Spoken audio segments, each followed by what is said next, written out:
boa tarde, pessoal. Sejam todos muito bem-vindos. Então, hoje, quinta-feira, aí, no final de tarde, vamos discutir um tema muito sério para o setor do meio ambiente, né, que é de responsabilidade de todos nós, das empresas, instituições, né, e a gente traz aí nessa tarde Rafaela Benevides, uma profissional com vasta experiência no setor, né, que vai compartilhar um pouco aí sobre tanto conhecimento e informação, né, e atualizar a gente sobre esse tema aí que impacta diretamente a vida de pessoas, instituições e, claro, do nosso meio ambiente.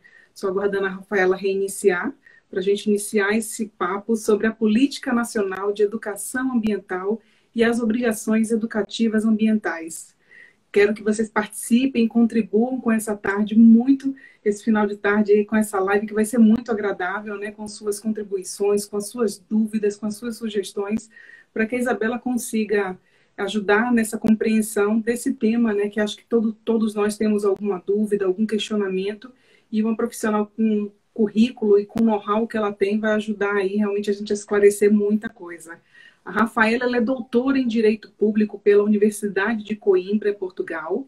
Ela é mestre em Direito pela Universidade de Toledo. Ela é graduada pela Universidade Federal de Mato Grosso do Sul, UFMS, e ela é consultora e advogada ambiental. Ela é também representante da Ordem dos Advogados, da OAB, e associada do Instituto O Direito por um Planeta Verde, o IDPV, e também da WWF Brasil. Agora sim, Rafaela Benevides. Pronto. Que bom, já estava preocupada.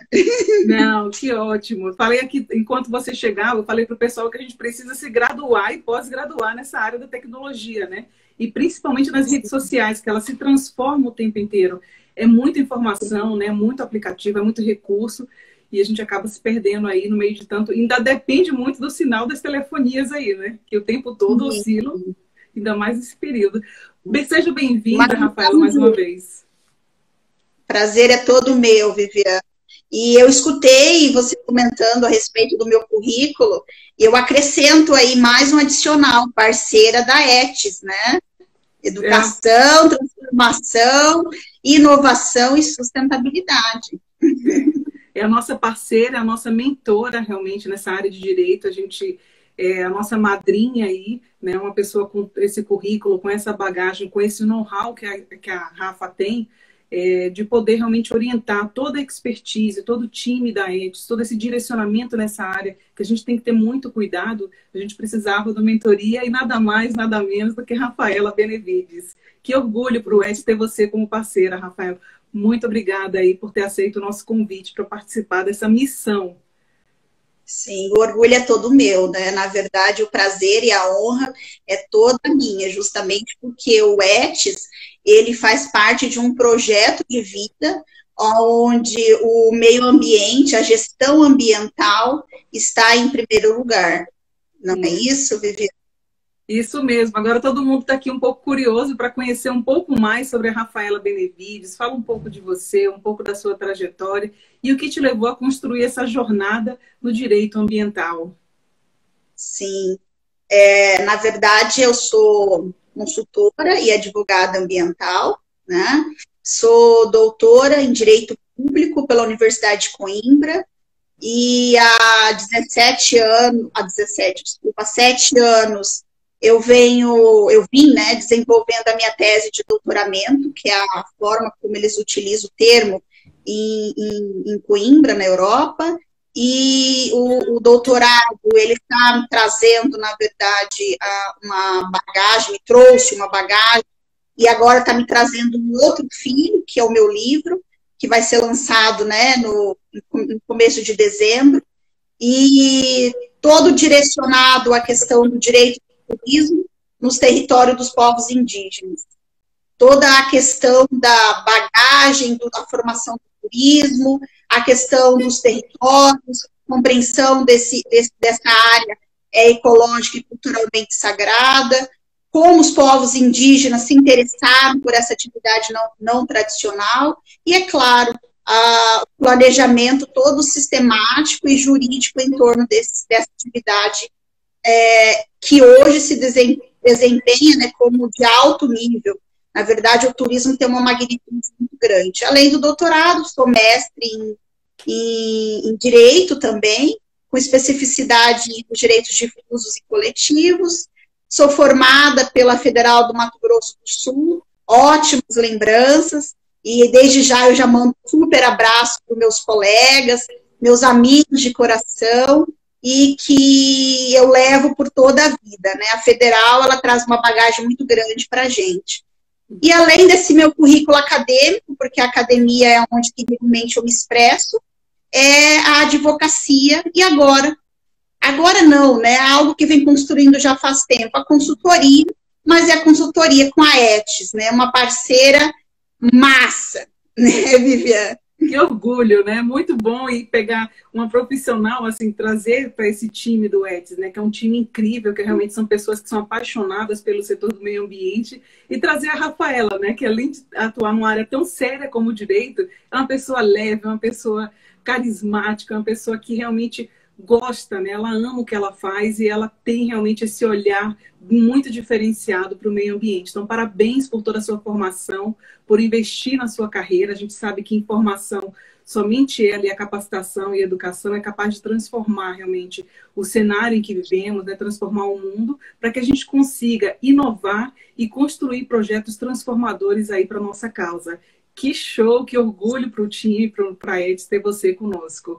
Então, hoje a gente vai falar aqui, vai trazer as principais informações relacionadas aí à Política Nacional de Educação Ambiental, que é proveniente da Lei número 9.795, que foi criada em 1999. Então, a Rafaela vai falar um pouco aí, vai conduzir algumas respostas aí para que a gente compreenda um pouco mais sobre esse cenário, né? E aí vamos começar querendo saber quais são as obrigações, Rafa, educativas ambientais. Fala um pouco para a gente.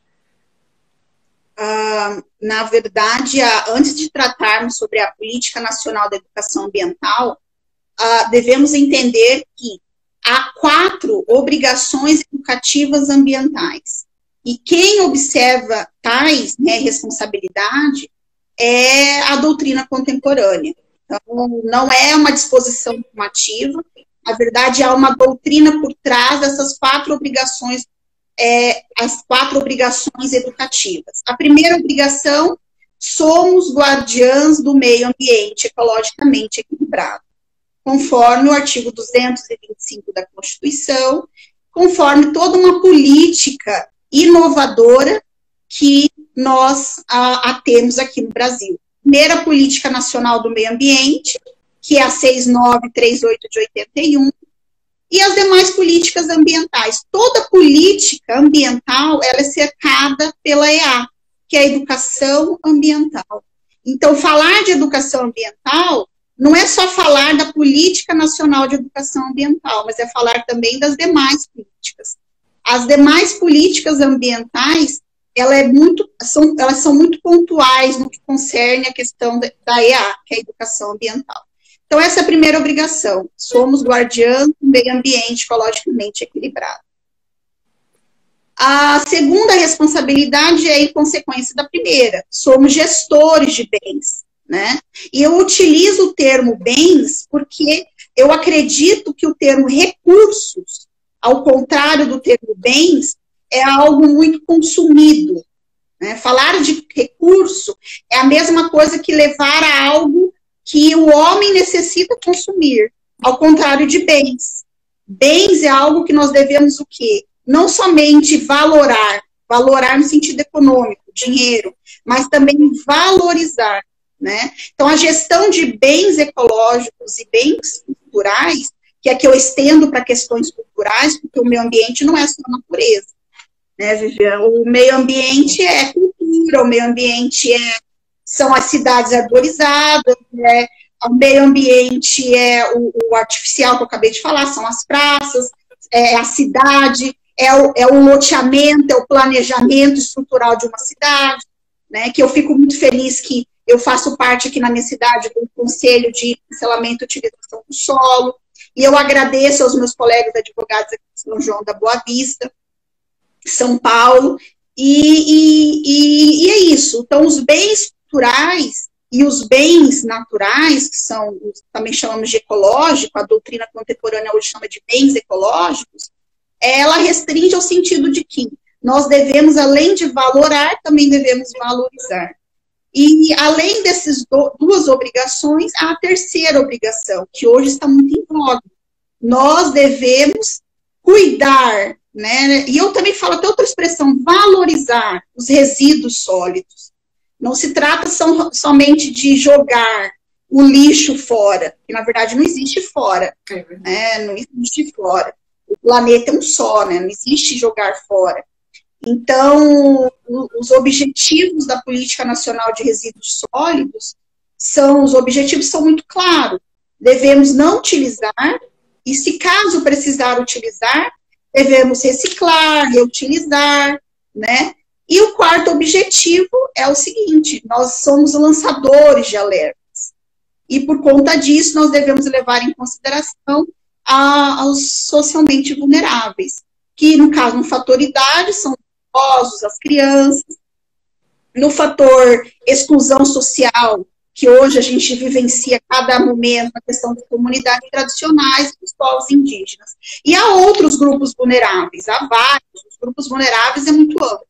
Então, nós somos lançadores de alerta, no caso de desastres ambientais. E aqui no Brasil nós vivenciamos também inúmeros desastres ambientais, né? Desde incêndios florestais, desmatamento, e tanto é que o Supremo Tribunal Federal discutiu agora, segunda e terça-feira, por meio de uma audiência pública, a questão do Fundo Nacional do Clima, né? E o nosso ministro, o Excelêncio Barroso, deixou bem claro que as políticas ambientais devem ser priorizadas. Não se trata de questão política, né? É como nós conversamos, é política no sentido amplo, no sentido da ética ambiental. É o que realmente deve ser discutido e o que a população tem que entender, né? Então, isso se trata de educação ambiental. É mais uma forma de colocar em prática a EA, a educação ambiental. Então, é isso, são as 4 responsabilidades. E são responsabilidades que precisam realmente ser assumidas por todos nós, né, Rafaela? Como você colocou e como a gente conversou, essas políticas, elas precisam ser efetivas, elas precisam ter efetividade na vida de todos nós, as organizações, até para esse cuidado com o meio ambiente. Então, é um assunto que precisa realmente ser olhado, né, e aprimorado, né, e implementado. Não é só olhar, né, entender, mas é implementar isso na vida, nas nossas vidas e na vida das organizações. Elas precisam compreender a importância dessa área e o impacto que a falta dela traz para o meio ambiente, né? E, Rafa, agora, como a política de educação ambiental conceitua a educação ambiental? A Política Nacional da Educação Ambiental, ela é extremamente inovadora. Para você ter noção, essa política, ela consagrou-se o nosso país como o primeiro da América Latina a ter uma política específica sobre o assunto. Olha só, então as políticas ambientais aqui no nosso país são inovadoras. A questão é o que você falou mesmo, é o ponto crucial, é a eficácia social, é o que nós falamos, é a implementação das políticas, né? E a implementação das políticas passa, antes de falarmos quem são os responsáveis, passa pelo seu conceito.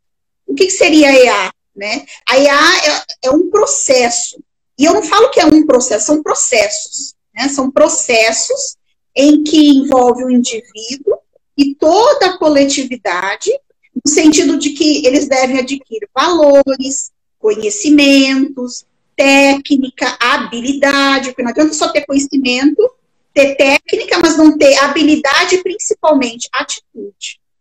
Então a EA é isso, em prol do quê? Em prol do meio ambiente. Isso seria, podemos dizer, a conceituação de EA.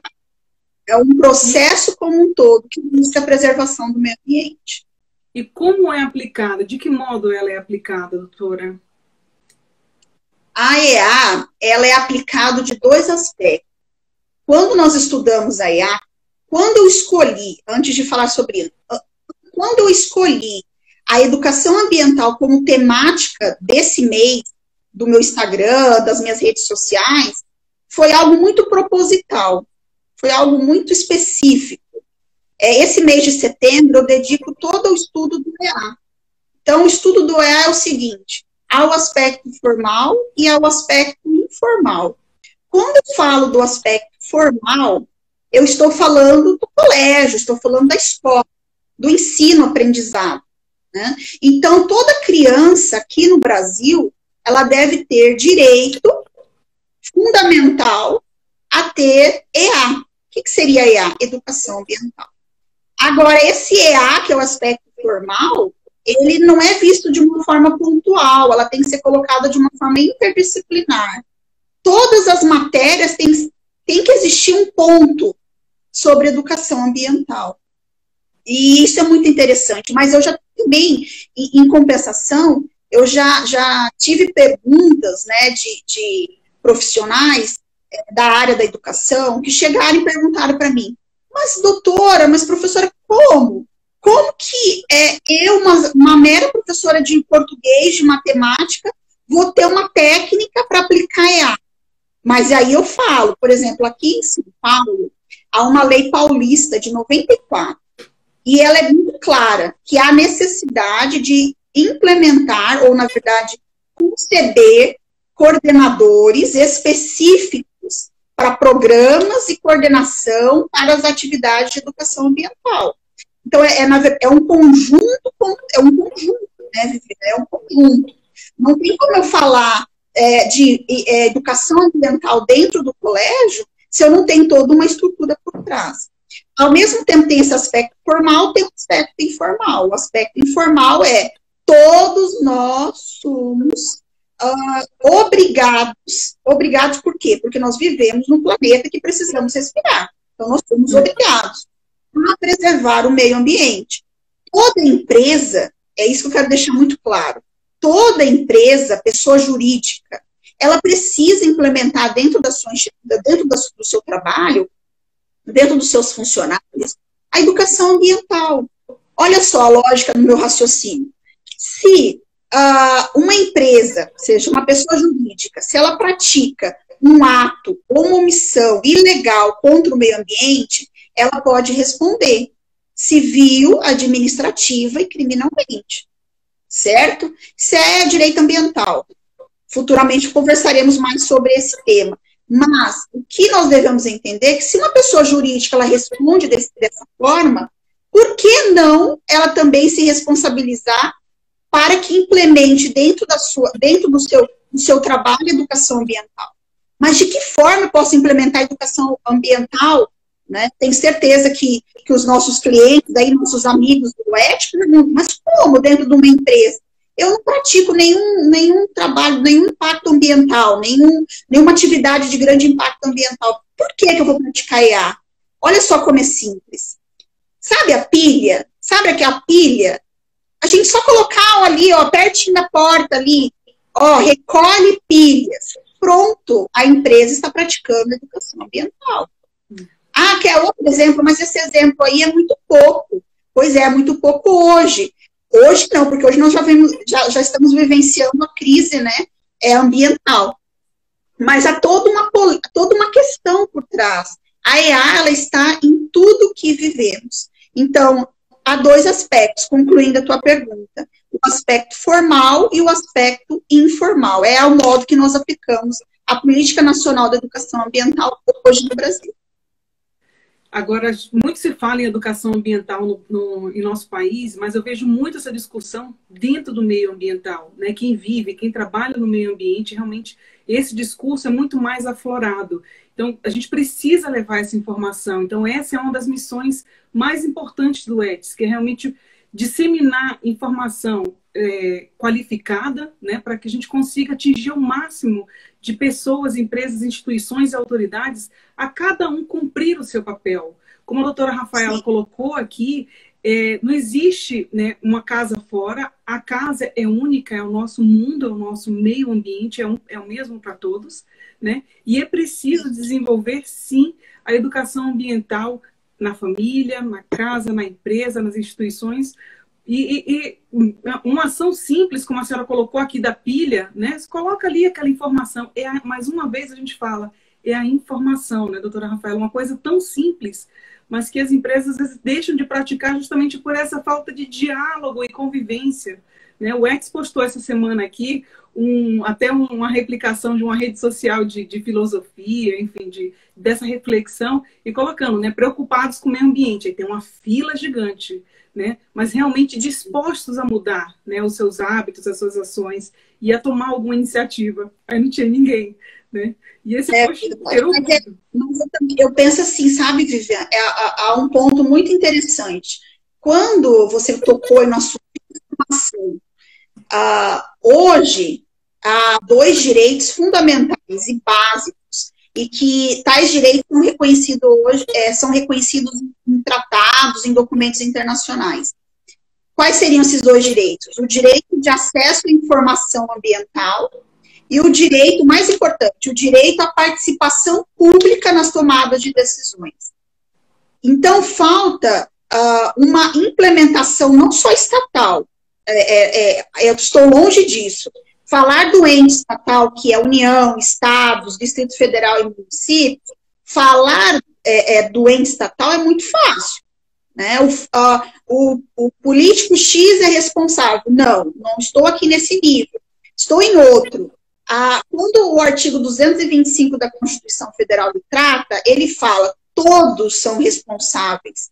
Então, envolve organização não governamental, envolve empresas, envolve instituições sociais, envolve gestores ambientais, né, que é o público-alvo da ETS, são gestores ambientais. E hoje eu sinto uma honra em falar com os gestores ambientais, porque eles têm uma qualidade ímpar. Não é questão de preservar o meio ambiente, é questão de técnica.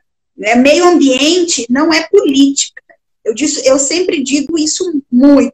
Meio ambiente não é só política. Ela é ética, ela é cultura, ela é natureza, ela é cidade, zona urbana. Então, ela é um conjunto de fatores. E a Política Nacional da Educação Ambiental diz isso. Que a lei ela é muito clara. Que há são componentes por trás para formar esse processo, que é a base do PNEA, que é a Política Nacional da Educação Ambiental. É isso. E, doutora, quem deve aplicar, né? Quem tem o dever, no caso, de aplicar essa educação, como a senhora colocou, são todos esses, né? Não só instituições, organizações, mas toda empresa e indústria também, né? Sim, sim. Justamente porque hoje nós devemos ter o seguinte, a Política Nacional da Educação Ambiental, ela vem interligada com outras políticas ambientais. Então, eu vou ser muito específica. Um produtor rural, né? Um produtor rural, ele dentro da sua propriedade, ele pratica proteção, ele pratica EA. E há muitos produtores rurais que são muito bons. Tanto é que há produtores que já recebem por seus serviços ambientais. Recebem, eu falo, dinheiro. Viu? Eles têm, quando eles praticam um desenvolvimento sustentável, um desenvolvimento economicamente sustentável, isso é muito bom para eles. Né? O produtor rural que hoje não pratica educação ambiental, que não desenvolve por meio da agricultura ou da pecuária ou de outros modos a sustentabilidade, infelizmente, ou ele é um infeliz. Desculpa pelo paradoxo, mas ele é um infeliz. Por quê? Porque ele precisa e ele ganha muito. O nosso Código Florestal, que é o novo Código de 2012, têm muitas críticas sobre ele, não é isso para entrar também nessa questão. Mas eu quero dizer o seguinte, que esse documento, ele traz, sim, instrumentos de proteção do EA, da educação ambiental. Todos nós somos responsáveis pela implementação do EA. E como é que a gente pode colocar em prática a educação ambiental? Né? E o que o empresário deve fazer para aplicar também a educação ambiental na sua empresa? A senhora citou algum exemplo aqui também. Sim. Há dois princípios básicos hoje que devem ser levados em conta por um empresário, de pequeno, médio e grande porte. No sentido de que há dois princípios, o princípio da prevenção e o princípio da precaução. Antes que o empresário tenha em mãos um auto de infração, e que procura um advogado ambiental, é melhor e mais barato para ele buscar a prevenção. E a prevenção se faz com as boas práticas. Por exemplo, uma madeireira que possui a necessidade de retirar madeiras nobres de lugares, por exemplo, da floresta amazônica, há todo um sistema por trás, a necessidade do DOF, como eu estou te dando um exemplo. Então, essa legalidade, esse meio de implementar essas boas práticas são visíveis e existem. Só há necessidade do empresário procurar, no caso, um profissional qualificado. Não só é uma equipe, é o engenheiro ambiental, né? É o biólogo, é o veterinário, no caso que o advogado ambiental. Então, é uma equipe por trás que faz uma gestão de manejo, uma gestão firme, pontual, contextualizada em torno do meio ambiente e da atividade que ele pratica. Seria isso. Trago algumas considerações dos nossos participantes, nossos parceiros aqui. A Renata, ela coloca, né, que é bom ver, como ela é engenheira, que a visão ambiental tenha se ampliado, né, para essa valorização do meio ambiente urbano também. Né? Aí o Marconi também coloca, sobre o que a senhora colocou agora, que o produtor rural pratica se ele quiser, né? Pois não há nenhuma fiscalização também sobre ele, né? Nessa questão do produtor rural, doutora, ou tem, ou existe? Vou responder as duas posições de uma forma só. Hoje, vivemos um momento único. Dois sentidos. Por um lado, as políticas ambientais estão cada vez mais firmes, mais concebidas, mais bem postas. O que falta é a implementação. Mas para que alcance essa implementação, há necessidade de todo um aparato, não só estatal, mas um aparato dos outros atores-chave. Então, por um lado, a política ambiental é muito boa, as políticas ambientais são ótimas. O que falta é toda não é só conscientização, é toda uma questão de responsabilidade. Primeiro ponto. Por outro lado, fiscalização. Aí a gente entra num ponto muito delicado, né, que o Supremo Tribunal Federal analisou segunda e terça-feira. Será que de fato existe uma omissão ou uma ação mínima estatal por parte da fiscalização, por parte da implementação das políticas ambientais? Essa é uma questão que o Supremo está discutindo, e discutiu em audiência pública, há toda uma polêmica por trás, mas ao mesmo tempo, e em todo caso, eu deixo muito claro, eu fico muito feliz, porque hoje nunca se discutiu tanto ambiente, e é nesse mundo de discussão que se alcança o quê? A fiscalização, a implementação, a eficácia social da proteção do meio ambiente. Agora, há questionamentos, para finalizar essa questão que você pontuou, Vivian, há questionamentos que existem e sempre vão existir. Há faltas, na verdade, há lacunas que é questão de muito tempo, é um longo processo. Não vai ser hoje, não vai ser amanhã, é um longo processo. E que esse longo processo alcança as gerações presentes e provavelmente não, com certeza vai alcançar as gerações futuras. Aí a gente está conversando da ODS, que são os Objetivos de Desenvolvimento Sustentável, que são as gerações presentes e as gerações futuras.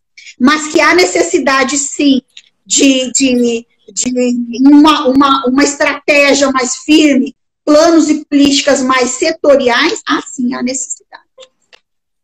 E, doutora, a política de educação ambiental tem relação com as demais políticas ambientais e de que forma? A Política Nacional de Educação Ambiental, ela está interrelacionada com todas as políticas ambientais. E existe uma professora francesa, chama Catarina Tibier, e ela fala assim que há efeito de propagação hoje das normas, as normas abertas ou as normas desculpe usar esse termo técnico, soft law, que fala que os documentos normativos, exigem uma atuação, vamos dizer, no caso aqui, ela se estende, ela se propaga. Então, a PNEA é assim, ela se estende por todas as políticas ambientais e deve se estender, claro. Educação ambiental está em todos os setores, não só do direito, dos demais setores. A Célia Brito, ela coloca aqui também, acho que confirmando tudo que a senhora compartilhou de conhecimento. As políticas ambientais são muito boas no Brasil. No entanto, é necessário um empenho mútuo para que, de fato, tenhamos avanço, sociedade, governo e instituições, né? Acho que... Ela resumiu a live. Parabéns. Ela resumiu, é isso. É isso, Célia. A gente precisa realmente que todos, né, somem esforços e comecem a implementar isso para que essa transformação aconteça, né? E está na mão de cada um de nós, né? Agora, doutora, como implementar essa política de educação ambiental dentro do colégio? O colégio é algo muito importante. Eu acredito muito na educação formal, que é a educação dentro do colégio. Há estudos bem específicos. Como a EA está de fato implementada dentro de uma instituição. Como? De que modo? Há estudos sobre isso. Há estudos de 2001, 2004, que até 2007, 2008, isso é mais do lado da educação. Mas há estudos também. No entanto, hoje, a gente vê uma lacuna, não há uma continuidade.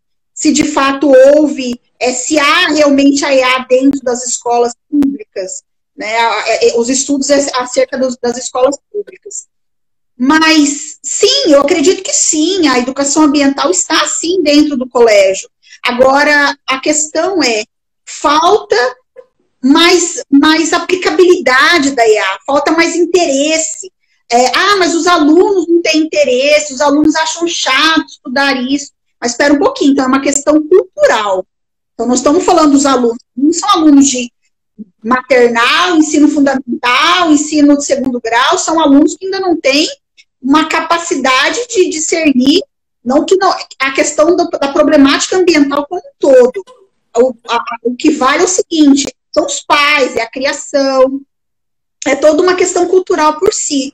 Então, há necessidade de uma maior implementação dentro dos colégios, mas, como a Célia falou, o colégio anda junto com os pais e com as demais instituições. E quando eu falo instituição, hoje está muito latente a representatividade das igrejas, né, das doutrinas, e é um triângulo. É casa, igreja, vamos dizer, e colégio. É aí que se aplica a EA formal. É isso. A gente tem mais alguma contribuição aqui, né? O Marconi também, que tem uma vasta experiência aí no setor de meio ambiente, né? Passando por parte de energia aqui, que é uma grande especialidade dele. Ele coloca hoje sobre a situação do meio ambiente, né? Com alguns biomas em chamas e com tudo que está acontecendo aí no momento, né? Então, qual a forma que ele pergunta aqui de obrigar os organismos de assumirem suas obrigações? Mas aí existe o Poder Judiciário. O Poder Judiciário está aí. O Ministério Público, ele tem o dever e ele é fiscal da lei, né? Eu posso falar, eu não sou promotora, então eu posso ser firme nesse sentido, eu sou advogada, então o Ministério Público tem que ser atuante, ele tem que ir para cima, é a função dele. Ele não está fazendo nada que é obrigação, não, ele tem a função de ir para cima, sim. E o juiz ele só é provocado, né, no caso, mas a partir do momento que ele tem um caso concreto em mãos, ele deve aplicar usando toda a hermenêutica possível, e não só a legislação. A lei existe, mas cada caso é um caso. Não tem como eu comparar um produtor rural que teou fogo na fazenda dele de forma não autorizada, de forma totalmente descontrolada, com um produtor rural que pratica desenvolvimento sustentável a todo momento. Então, não tem como eu igualar, não tem como eu generalizar e colocar tudo no mesmo saco. Então, o Poder Judiciário está aí para isso. E, doutora, qual seria a origem da política de 99? Como se originou tudo isso? A Política Nacional de Educação Ambiental, ela é de outroras, vamos dizer assim. Ela vem de tempos, é remota. Hoje existe toda uma linha. Hoje, quando nós estudamos direito ambiental, existe uma linha do tempo. E a linha do tempo vem lá desde Estocolmo, 87, quando veio a Declaração em Proteção do Meio Ambiente, veio a ECO 92, veio depois a Rio, né? Então, há toda uma trajetória. E a Política Nacional de Educação Ambiental, ela veio uma formiguinha, veio sendo construída, e hoje se tornou uma política extremamente inovadora, um marco histórico, e que consagrou o nosso país como o primeiro da América Latina a ter uma política nesse assunto. Então, o ETS, doutora, ele compreende, né, que a educação ambiental é um direito do cidadão, né, previsto na Constituição Federal aí de 1988, né, e essa lei de Política Nacional de Educação Ambiental, acho que vem regulamentar, né, tudo que esse contexto institucional que a senhora retratou e resumiu aqui nessa live, né, de uma maneira que tem muitos conteúdos, muitos subtemas para serem explorados, né, mas há várias subdivisões também, né, doutora, dentro desse direito ambiental, né? Sim, a Política Nacional de Educação Ambiental, ela é muito vasta, o assunto, né, o conteúdo é muito amplo, ele é muito complexo também, e a EA, ela se divide em vários. Tanto é que futuramente nós conversaremos novamente sobre a Política Nacional de Resíduos Sólidos, tem EA. Quando nós tratamos da Política Nacional do Meio Ambiente, tem EA. Quando nós tratamos do Código Florestal, tem EA. Então, há todo um arcabouço em torno e que, querendo ou não, dentro dela existe a educação ambiental, que é um direito fundamental e um dever constitucional de cidadania. Eu coloco aqui, né, pedindo para vocês acompanharem o trabalho da doutora Rafaela, né, para seguirem aí também a doutora Rafaela, é Rafaela Benevides FM, correto, doutora? Machado, isso mesmo. E a gente sabe que é um assunto muito delicado, então com certeza tem muitas dúvidas aqui. Eu estou recebendo algumas mensagens no privado, mas tem muitas dúvidas aqui. A doutora está aí à disposição realmente para interagir com vocês, né, para contribuir e construir um diálogo propositivo, né, sobre tudo que pode ser realizado, né, na esfera do direito ambiental, toda essa consultoria, toda essa expertise que a doutora tem para realmente ajudar, né, as empresas, as instituições, as pessoas a chegarem num caminho mais educativo, transformador e sustentável, né? A educação é o principal instrumento, não é à toa que a doutora também, ela tem uma ampla expertise e experiência com capacitação, com educação. Agora, fala um pouco, doutora, para a gente das suas maiores dificuldades na aplicabilidade aí do ensino, de ensinar. Quais os maiores desafios, né, de despertar a consciência? Eu até postei aqui, ó. Postei, cara. É muito difícil, né? Não, primeiro ponto, essas dúvidas que estão aparecendo, eu estou aberta, pode mandar por e-mail para mim, passe meu e-mail, me segue no Instagram, no Facebook, somos parceiros agora, então pode passar meu número, eu não tenho problema quanto a isso, eu estando disponível e estando tranquila, pode me mandar, tá? E essa questão aí que você me perguntou, quais são as dificuldades?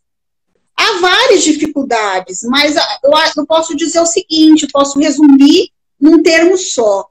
Cultura cívica, cultura universal, a necessidade de adquirirmos uma cultura em prol do meio ambiente.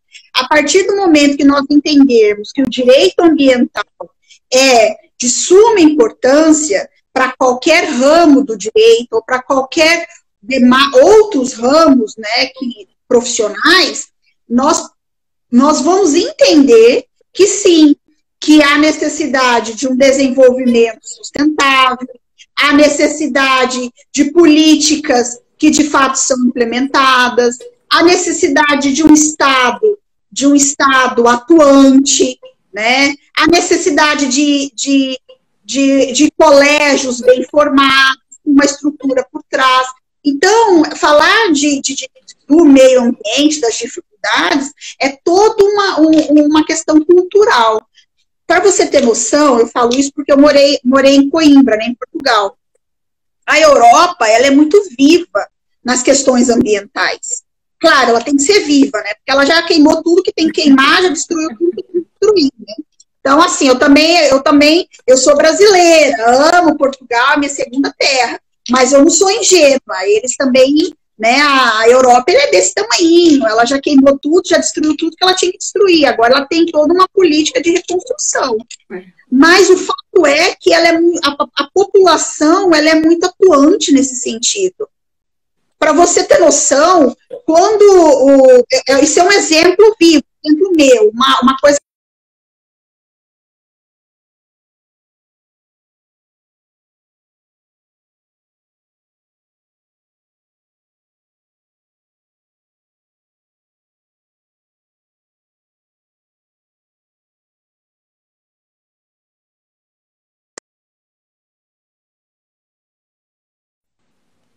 Voltei aqui, acho que tivemos um problema de conexão, doutora. Pausou. E tá, Pausou, vou voltar. Então, vou voltar. Então, isso é uma questão. Eu vou te dar um exemplo pessoal meu. A minha menina jogou o papel de balinha no chão, lá em Portugal, em Coimbra. Aí uma cidadã portuguesa chegou e falou: ei, pegue o papelzinho aqui, é no lixo, e tá certo. Entende? Isso aí é educação ambiental, é o que falta. É o que falta. Não que nós não temos. Não estou indo contra o brasileiro, eu sou brasileira. Não que não temos. Mas há uma necessidade maior. É uma premência. Acho que essa é a dificuldade maior. Acho que tem que despertar, né? Trabalhar mais a informação para despertar a consciência das pessoas, né? Aquilo que eu digo, que os olhos não veem, o coração não sente. O que é visto não é lembrado. Então, investir mesmo. A gente tratou aqui em outras lives da discussão do investimento dessa campanha de comunicação de vários órgãos e secretarias, não só a Secretaria do Meio Ambiente, mas como da Secretaria de Educação também, investirem recursos para realmente disseminar essa informação para que a gente consiga construir uma cultura de cuidado mesmo, de compromisso, né, com o descarte, de compromisso com cuidar das plantas, com plantar, com semear, porque às vezes a pessoa desmata ali, ela joga o lixo na rua de qualquer jeito, mistura o lixo seco com o lixo orgânico, ou, enfim, não segue padrão algum, e é por justamente, às vezes, não ter acesso à informação, elas não sabem, né? Então, é preciso mesmo investir muito em educação, investir muito em campanha, né? Para que a gente consiga engajar as pessoas. Desculpa, Viviane, desculpa te interromper, mas você falou uma coisa muito clara aí. E a política nacional, a nossa política de EA, ela é muito... A educação ambiental anda lado a lado com a educação nacional. Pronto, é isso. A gente tem algumas contribuições aqui também. O José Ferreira Filho, né, ele coloca excelente discussão, né, pleno domínio do assunto, né, do doutor aqui, e de fácil compreensão. A gente agradece a sua participação também.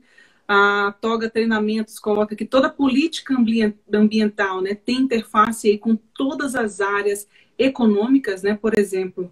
E a educação ambiental não deve se restringir a poucos nichos, né? Deve se ramificar por todas essas áreas. É isso que a gente estava falando logo no início da nossa live, né? Que às vezes essas discussões de conscientização, de educação, de engajamento, fica muito no meio das pessoas que convivem nesses núcleos. E a gente precisa disseminar mesmo esse conteúdo, né, doutora?